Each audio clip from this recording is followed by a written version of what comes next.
Maintaining good police-community ties is a tricky balance, especially with Israel's Haredi Ultra-Orthodox Jewish sector. But the police have a plan that appears to be gaining traction. To see how the plan is going, the media line traveled to some of the most religious communities in the country. My job is basically to work with the community's authorities in security, community, and youth. We run youth programs to make sure they're not at risk, not dropping out of school. We catch them and embrace them so they don't fall into bad places. Our goal is also to preserve a homogeneous community like they want, and to preserve the religious character in the city as much as possible without harming quality of life.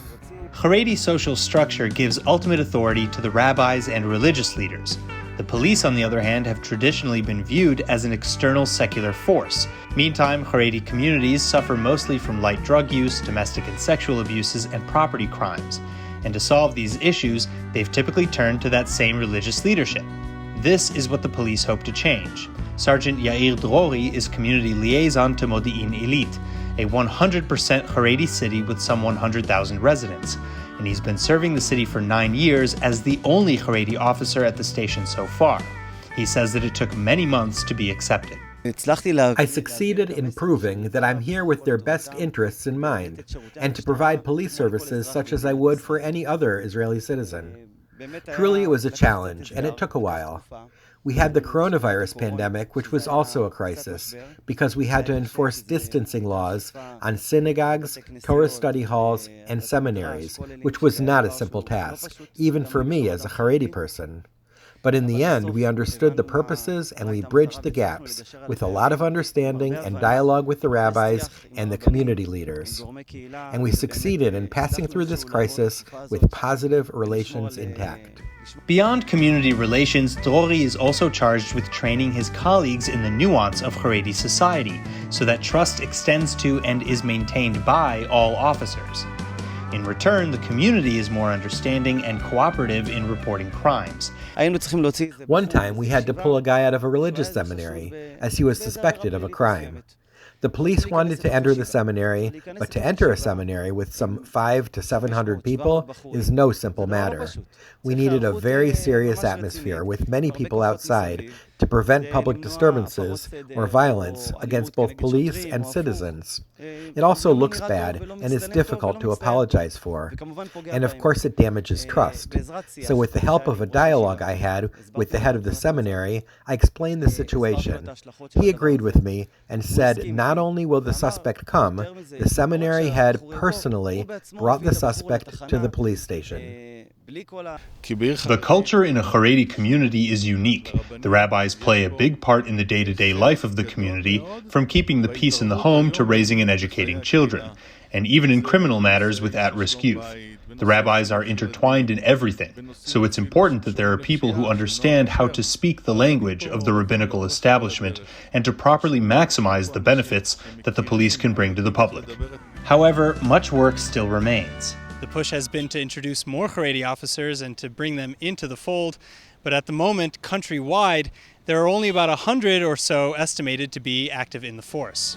And that's out of a total of nearly 35,000 police officers across the country. Meanwhile, there are roughly 1.3 million Haredim in Israel, about 13% of the total population. We can see then that Haredi attitudes towards the police largely remain skeptical, if not poor. I personally wouldn't advise my kids or friends to join the police. It's not suitable for Haredi people. Those who think differently, that's their business. But the question is how Haredi they are. You can't, for example, send a Haredi officer to confront Haredi protesters. It's a major problem. I think it's probably even worse than had a secular officer confronted the secular community. Don't you think that had there been Haredi officers, a confrontation might have been prevented altogether? Actually, in truth, maybe he could, but a Haredi officer wouldn't be able to operate fully. That's what I think. The fear in these close-knit communities is that they would be forced to break religious law and tradition in organizations like the police, from mixing genders to breaking dietary restrictions and to not finding time to pray. But former Israeli police operations manager, Major General Aharon Aksul, says the police go to great lengths to respect all religions and to station officers where their contributions shine brightest. One such adaptation comes in how the police address the gross underreporting of domestic and sexual abuses in the ultra-Orthodox sector. It appears that there are many Haredi women who refuse to file complaints, particularly regarding sexual assault, because they're afraid to be investigated by a man, and to be in such a situation is a threat to their modesty.